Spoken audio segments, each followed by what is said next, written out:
Bienvenue en classe sur l'ORTM. C'est M. Diabaté Sekou, professeur de l'enseignement technique professionnel à l'ESICA. Le cours d'aujourd'hui va porter sur la régularisation périodique. Plan du cours. Deuxième partie, en 3 sections. Section 3, dépréciation. Section 4, provision pour risques et charges. Quatrième séquence. Introduction générale du cours. Comme d'habitude, ce présent cours concerne toujours les élèves de la 3e année BT en comptabilité. Donc c'est leur première fois et nous demandons humblement aux répétiteurs de compléter et d'expliquer cette première vie par l'apprenant. Et nous disons toujours que c'est la suite logique des opérations courantes. L'objectif de ce cours. À la fin de ce module, l'apprenant devra être capable de passer les écritures de régularisation périodique. Donc toutes ces séquences concernent toujours les régularisations périodiques. Ces écritures consistent à, en premier temps, faire l'évaluation des titres, décomptabiliser les titres, effectuer d'autres régularisations de charges et de produits qui entraînent les créances et les dettes. En petit 3.6, nous allons voir les opérations sur les titres. Décomptabilisation. Qu'est-ce que signifie décomptabilisation? C'est la cession, la vente des titres. On va illustrer ceci à travers un cas pratique. Avant cela, nous allons faire une petite recommandation. L'élève doit procéder toujours à la vérification des opérations effectuées à travers ses productions, c'est-à-dire les erreurs d'imputation, les erreurs de calcul, les erreurs d'inversion des chiffres, les erreurs d'omission et les erreurs de double emploi. Préalable, c'est un petit rappel. On a déjà vu les acquisitions des titres, c'est-à-dire l'achat des titres. Donc on a déjà vu ça. Donc je reviens un peu en arrière. Qu'est-ce que les valeurs mobilières de placement VMP?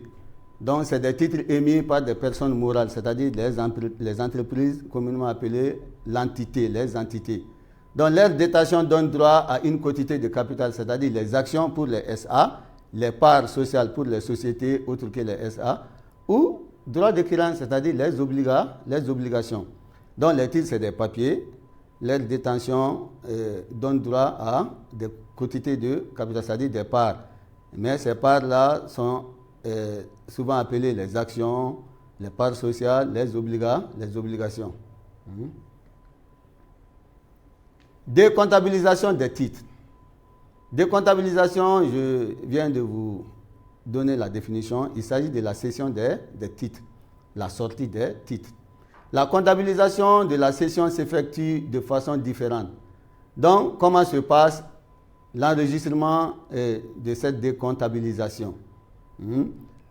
Un premier tiré, si c'est des titres de participation ou des titres immobilisés, leur cession considérée comme une opération HAO, c'est-à-dire hors activité ordinaire. Donc ça, c'est à l'actif du bilan, c'est-à-dire actif immobilisé. Les titres de participation et les titres immobilisés font partie de l'actif immobilisé du bilan. Et les titres de placement, leur cession considérée comme des opérations financières ordinaires, ça concerne la trésorerie active, toujours à l'actif du bilan.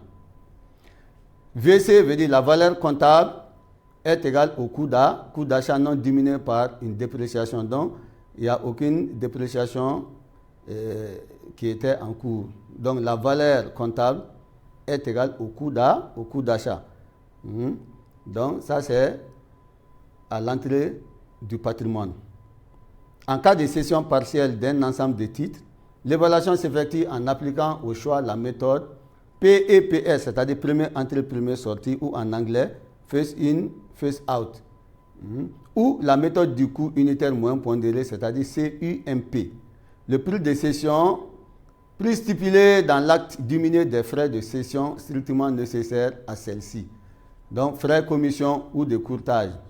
Nous allons donner une petite formule. Prix de cession net est égal à prix de cession dans l'acte, c'est-à-dire sur le papier au niveau de l'achat, moins les frais accessoires. Donc, on a déjà vu les différents types de frais. NB, Ainsi, le contenu du compte 6311 frais sur titre qui a été supprimé. Déjà, on a déjà dit ça. Le frais sur titre 631, on dit que ça a été supprimé. Mais ça concerne les acquisitions. Mais au niveau de la cession, ces frais ne sont pas supprimés. Donc, les 6631 frais sur titre concernent maintenant la vente et la garde des titres. Donc, on a dit que 6311 est supprimé, mais faites attention, ça c'est au niveau des acquisitions, mais pas au niveau de la décomptabilisation. Donc, au niveau de la décomptabilisation, c'est-à-dire la cession, les frais là-bas sont enregistrés aux 6311 frais de vente ou de garde de titre. Donc, c'est ce qu'on vient d'écrire ici, est désormais restreint aux frais de vente et de garde. Le Sysquada révisé indique que la sortie des titres de placement du patrimoine se fait selon la méthode du premier bien entré et le premier bien sorti, PEPS. Donc, d'après le Sysquada, c'est toujours dans le cadre de la réforme du Sysquada. La précision qui ne figurait pas dans la première version du Sysquada. Donc, je reprends le Sysquada révisé indique que la sortie des titres de placement du patrimoine se fait selon la méthode du premier bien entré et le premier bien sorti. Donc, la précision qui ne figurait pas dans la première version du Sysquada. Mais on peut faire le choix aussi entre PEPS et coût unitaire moins pondéré. Titre de participation et titre immobilisé.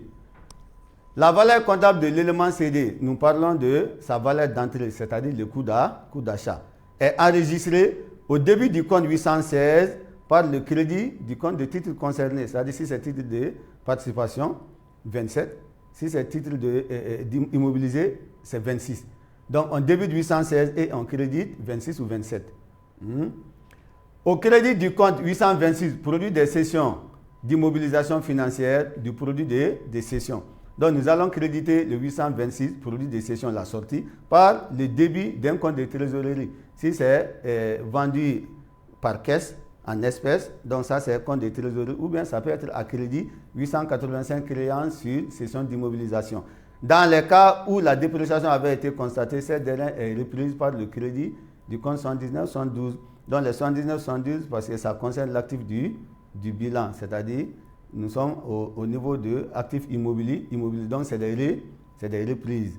Donc faites attention au cas où il y a une dépréciation qui a été constatée. Donc on va reprendre la dépréciation. Voici l'enregistrement. Nous pouvons commencer par la sortie des titres, comme on pouvait commencer par le produit des cessions. Donc la sortie des titres du patrimoine, c'est-à-dire du bilan, on débute le 816 et on crédite 26 ou 27. 26, ça c'est titre de participation, et 27, ça c'est titre immobilisé. Ça c'est sortie du titre avec le coût d'achat. Produit de cession, ça c'est la cession. Créance sur cession d'immobilisation. Il s'agit de prix de cession diminué des frais. Donc on va faire un calcul préalable. Et frais de vente 6311. Je vous ai dit, les 6311, on dit que c'est supprimé. Il s'agit au moment des achats, mais pas au moment de la vente.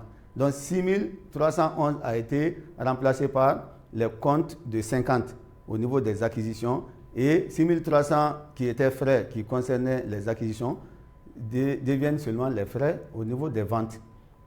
Et contre 826, produit de cession d'immobilisation financière avec le prix de ces cessions.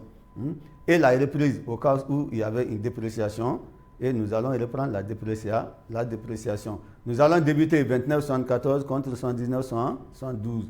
Donc, avec R veut dire reprise, le montant de la dépréciation qui a été reprise. Titre de placement. Ici, nous avons deux cas. Les titres de placement, en cas de cession de titres de placement, si la différence entre le prix de cession et le coût d'achat est positive, c'est-à-dire prix de cession plus grand que le coût d'achat, nous allons créditer le compte de gain 777. Ensuite, les comptes 4714 créances sur cession de titres de placement. Donc faites attention, si c'est les titres immobilisés ou bien titres de participation, c'est 485. Mais si c'est titre de placement, attention, la cession à crédit, c'est 4714 et non 485 comme d'habitude. Donc ça aussi, ça a changé. Donc l'élève doit faire beaucoup attention. Ce n'est plus 4800 et 485 plutôt, mais c'est 471. Quand on ajoute le quatrième chiffre, ça devient créance sur cession de titres de placement ou comptes de trésorerie sont débités au cas où ça a été fait en espèces. Donc, mais si c'est à crédit, c'est 471. Si c'est en espèces, ça peut être 521, 571. Par le crédit des comptes 50, ça c'est le coût d'achat. 50 titres de placement. Et gain sur cession de titres de placement. Donc les deux sont enregistrés au crédit. Donc. Ensuite, dans le deuxième cas, si le prix de cession est plus petit que le coût d'achat, alors c'est une perte sur cession. Donc nous allons reprendre l'enregistrement, sauf que 77 était crédité, maintenant 677 va être débité. Et le compte 50, tout simplement, est crédité. Dans le cas où il y avait encore une dépréciation, alors on reprend. Mais cette fois-ci, vous voyez, c'est 7795 parce que le titre de placement concerne le bilan, mais la partie trésorerie. C'est pourquoi c'est 77,95. Et l'autre, c'était 79 parce que c'était à l'actif du bilan et au compte de actifs immobilisés. Mais ici, c'est trésorerie que nous avons ici. C'est pourquoi on a 77,95. Ça, c'est une remarque aussi à faire. Cession des titres, quelques cas pratiques.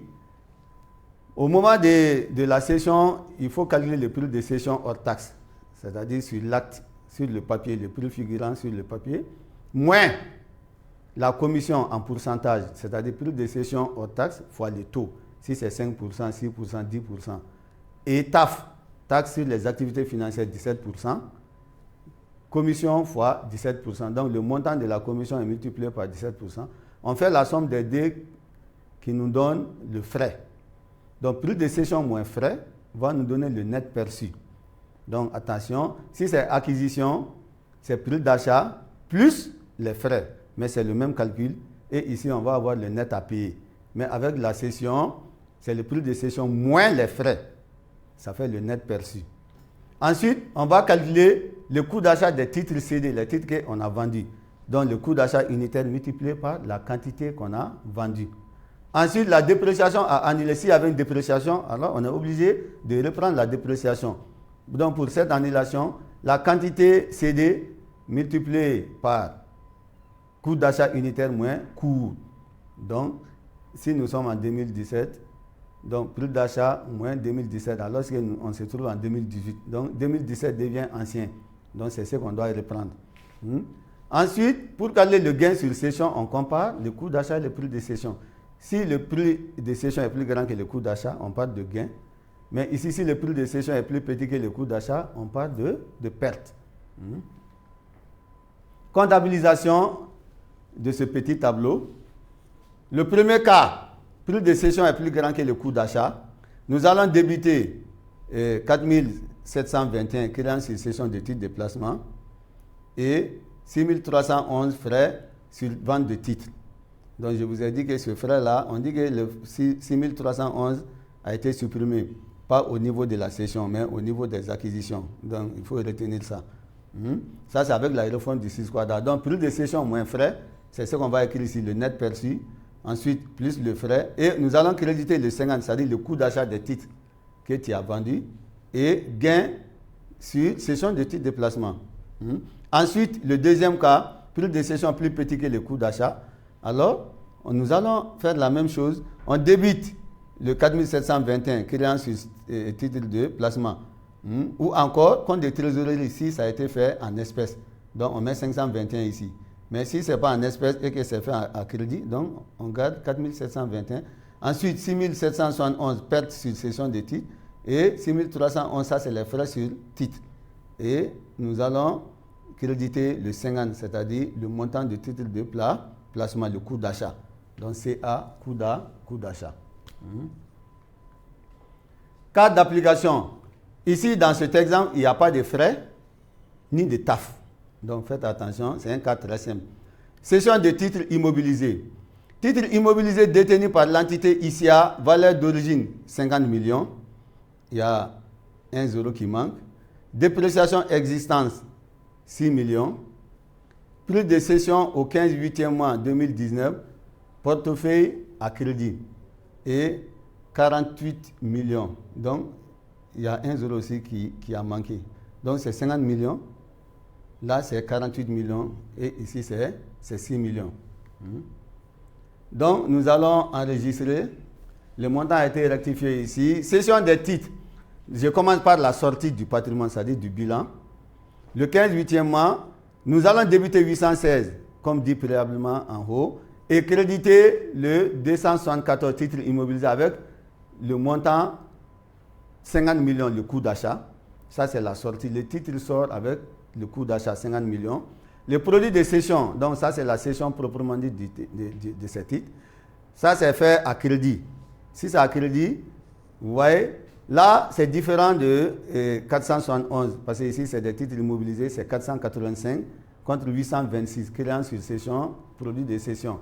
Ça, c'est avec le prix de cession, 48 millions. Et la reprise, il y avait une dépréciation, 6 millions, donc nous allons reprendre. Donc, 29,74 contre 79,72. 79 là, parce que c'est des titres qui concernent l'actif immobilisé, avec la valeur 6 millions, 6 millions. Impact sur le compte de résultat. Donc, les cessions des titres là ont toujours des effets sur le compte de résultat. Le compte de résultat, c'est quoi? C'est un compte à gauche par les charges, à droite par les produits. Vous voyez notre valeur comptable de cession 50 millions. Valeur comptable de cession. Et 6 millions là, reprise là, est un produit financier. Et le prix de cession aussi est un produit, mais c'est activité hors ordinaire, donc HAO. Ça fait 48 millions. Donc, l'incidence sur le résultat. Le résultat, c'est produit moins charge. Donc, nous avons 4 millions. Quand on fait le total ici, moins 50 millions, ça fait 4 millions. Ensuite, DA, dépréciation antérieure, 6 millions sur le résultat financier. Donc, nous allons avoir une moins-value. Moins-value égale à prix de cession moins VCN. Prix de cession, 48 millions, moins 50 millions, ce qui va nous donner moins 2 millions sur le résultat HAO. Les deux sont des activités HAO, vous voyez, non? Hors activité ordinaire. C'est des événements exceptionnels. Donc, on ne fait pas les sessions à tout moment, les sessions des titres immobilisés. Donc, ce n'est pas activité ordinaire, mais c'est exceptionnel. Donc, il y a moins 2 millions sur les résultats HAO. Session des titres de placement. Cette fois-ci, nous sommes avec les titres de placement. L'entité 2 possède le 1er novembre 2019 dans son portefeuille 3000 titres. Donc, portefeuille veut dire que l'entreprise a jusqu'à présent, au niveau du patrimoine, 3000 titres de placement de l'entité F, acquis au cours des exercices 2018 et 2019. Donc, c'est 2018 et 2019, mais on se trouve le 1er novembre aujourd'hui, mais les faits se sont passés entre 2018 et 2019. Donc, le premier 4 mois, on a acheté 1000 titres à 12 000 francs l'un. Le 1er novembre 2018, on a 500 titres à 12 500 francs l'un. Le premier 4 mois 2019, on a acheté 1200 titres à 11 000. Et le premier 7e mois 2019, on a acheté 300 titres à 10 000 l'un. Donc, en décembre 2018, donc après ces deux opérations, les cours moyens en bourse de ce titre étaient de 12 050 francs. Donc, le prix a changé. Actuellement, en décembre 2018, sur le marché financier, le titre coûte 12 050. Donc, elle cède à crédit au 1er novembre 2019 2500 titres au prix global de 29 millions. Donc, ça veut dire que le prix des 2500 titres là coûte 29 millions par un titre. Mais ça, c'est au 1er novembre 2019. Donc, solution proposée. Nous allons évaluer ces titres d'abord. Au 31/12/2018, on n'a que 2 titres. La valeur d'entrée des titres était 2. Donc, nous sommes en 2019. Mais il faut qu'on parvienne à connaître le prix de ces 2 titres d'abord au moment de leur achat. Donc, les 1000 titres fois 12 000 plus 500 titres fois 12 500, nous allons avoir 18 250 000 francs. Donc, ça, c'est les titres pour 2018.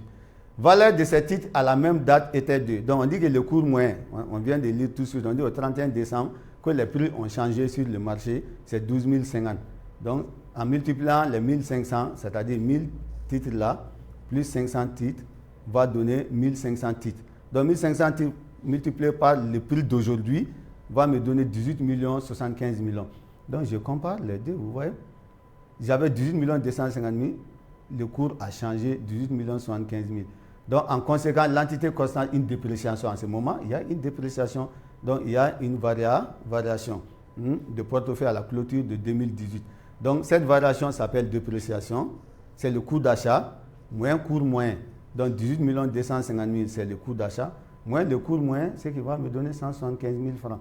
Et je vais comptabiliser, c'est-à-dire dans le journal, je débite 6 795 590, charge pour dépréciation des titres de placement, 175 000 au débit, et dépréciation des titres de placement, 175 000. 67, parce que nous sommes avec les titres de placement, pas 69.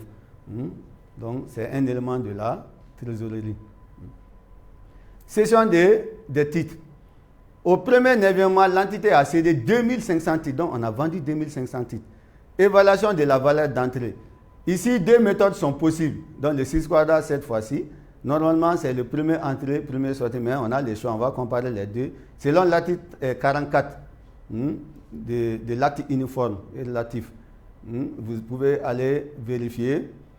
La méthode du premier entrée, premier sortie, PEPS ou FIFO en anglais. Les titres cédés sont donc le premier 4e mois en 2018, il y a 1000 titres. Et le premier 9e mois en 2018, il y a 500 titres. Plus les 1000 titres sur les 1200 acquis le premier 4e mois 2019. Donc faites attention, et on a besoin de 2500. Donc dans l'ordre, il y a 1000. Ensuite, il y a 500, ça fait 1500. Donc, les 1200 que j'ai, je vais utiliser 1000 là-bas, il va rester 200. Donc, j'ai maintenant les 2500. D'où une évaluation A. Coût d'achat égale 1000 titres en 2018 en première position multiplié par son prix, plus 500 multiplié par son prix, plus 1000 pris dans les 1200 multiplié par son prix, et le tout, il y a toujours le 1 0 là qui manque, donc ça fait 11 millions. Donc en faisant la somme, 12 millions, plus 6 250 000, plus 11 millions, nous aurons 29 250 000. Donc ça c'est avec la méthode premier entrée, premier sortie. Donc chacun avec son coût. Donc je vais enregistrer, j'ai dit il n'y a pas de frais ici, il n'y a pas de taf. Donc les frais ne seront pas enregistrés. 4721, attention, c'est des titres de placement, créance et cession de titres de placement. Mais les autres titres, c'est 485, je reprends toujours. Et il y a une perte quand on compare le prix de cession, qui est 29 millions, et 29 millions avec ce qu'on vient de calculer, 29 250 000. Donc, il y a une perte sur cession, ça fait 250 000. Donc, 29 millions moins 29 250 000, il y a une perte de 250 000. Et le titre sort avec le coût d'achat, ça fait 29 250 000. Donc ici, première entrée, première sortie. J'ai commencé par les titres achetés en 2018 d'abord, les deux premiers 1500. Ensuite, les titres achetés en 2019, 1000 et moins 1200. Donc le tout va me donner 29 250 000. Après cette opération, la valeur d'entrée du portefeuille titre en comptabilité ressort à, il va rester 200 titres et 300 titres qu'on n'a pas touchés. Donc ces titres ne sont pas vendus. 200 fois 11 000 et 30. Donc nous avons ici 2 200 000 et 3 millions. Le tout, ça fait 5 200 000. Donc c'est des titres qui restent d'abord. La dépréciation éventuelle sera ajustée à la clôture de l'exercice 2019. Donc arrivé au 31 août 2019, on va voir aussi si ces titres ont évolué, si le prix change sur le marché. Donc, soit ça peut augmenter, ou bien ça peut diminuer, ou bien ça ne bouge pas et ça peut être annulé. Maintenant, si nous allons avec la méthode du coût moyen pondéré, la valeur totale d'acquisition du portefeuille est de 1000, ça fait 12 000, 500 fois 12 500, 6 250 000, 1200 fois 11 000, 13 200 000, et 300 fois 10 000, 3 millions. Donc, soit 34 450 000. Maintenant, je vais diviser par l'ensemble des titres, ce qui va me donner 3 000. Et j'aurai 11 483,33 par titre. Donc ça, c'est avec la méthode du coût moyen pondéré. Donc chaque titre avec son montant divisé par la quantité totale.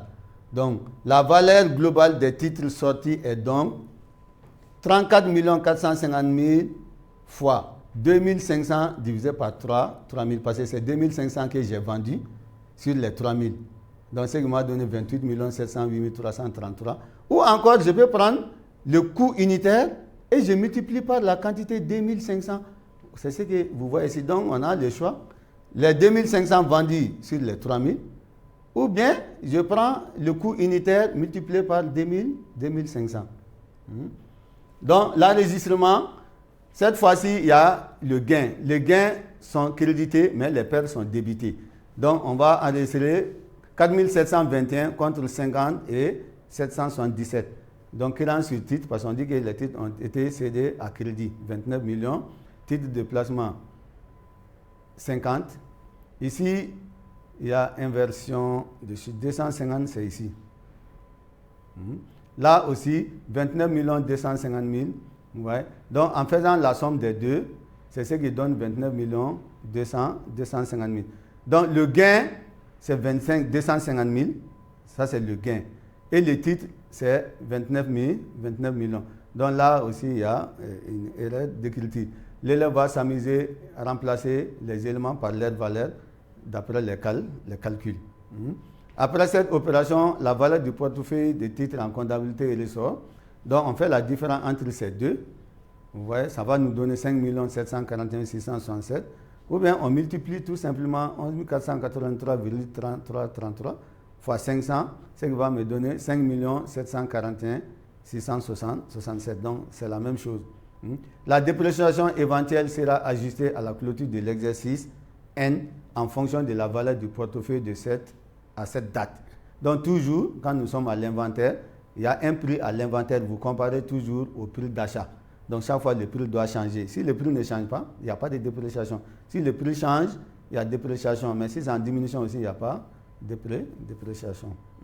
Donc il faut toujours comparer. Soit il y a augmentation, soit il y a diminution, ou bien il y a annulation. En conclusion, l'utilisation de l'une ou l'autre des deux méthodes, c'est-à-dire méthode FIFO ou encore méthode CIMP, on dit qu'elle a une influence non négligeable sur le résultat de la période et sur l'évaluation des actifs restants. Donc, il importe donc de respecter le postulat de la permanence des méthodes pour l'ensemble des opérations concernant le portefeuille de titres. Donc, ça, c'est dans la nouvelle réforme, on parle de postulat. Postulat. Donc, faites beaucoup attention. Il y a postulat, il y a convention. Donc, ce n'est plus les 9 principes. C'est partagé en postulat et en convention.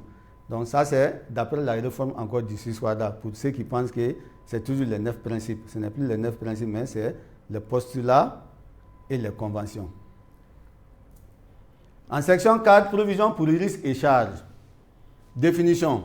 Selon l'article 48 de l'acte uniforme relatif au droit comptable et à l'information financière. Donc l'acte uniforme est relatif au droit comptable et à l'information financière. Une provision est un passif externe ou une dette dont l'échéance ou le montant est incertain. Donc le terme provision désigne les provisions pour risques et charges. Donc un passif externe est une obligation actuelle de l'entité transférer une ressource économique à la suite d'événements passés.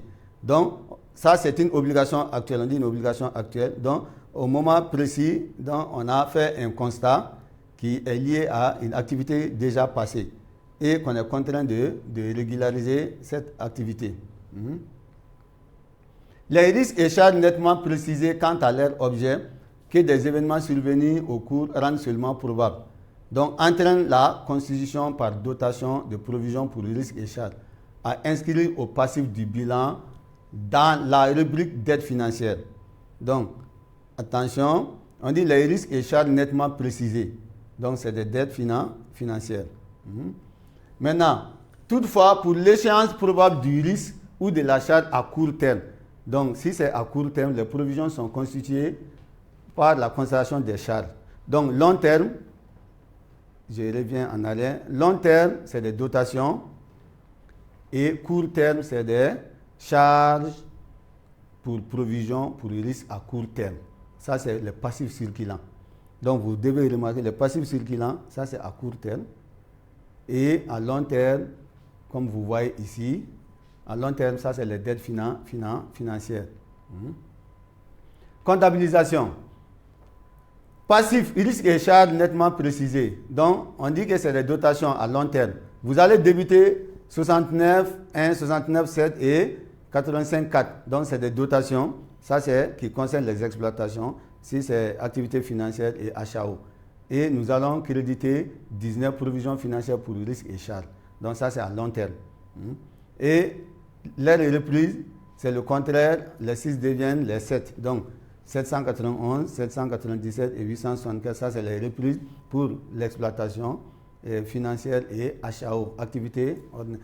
Donc le compte 19 est subdivisé par nature, donc on peut les subdiviser en ajoutant d'autres éléments pour plus de précision. Passif circulant, c'est des charges. L'échange probable du risque ou de la charge à court terme. Donc ici, c'est les 65, ça c'est les exploitations. 67,9, ça c'est pour les provisions financières et 839, ça pour provisions HAO. Et nous allons créditer 499 risque à court terme et 599 pour le risque financier. Et l'aire et reprise, 499, 599 contre 759, 779 et 849. Donc ça c'est pour l'aire et reprise.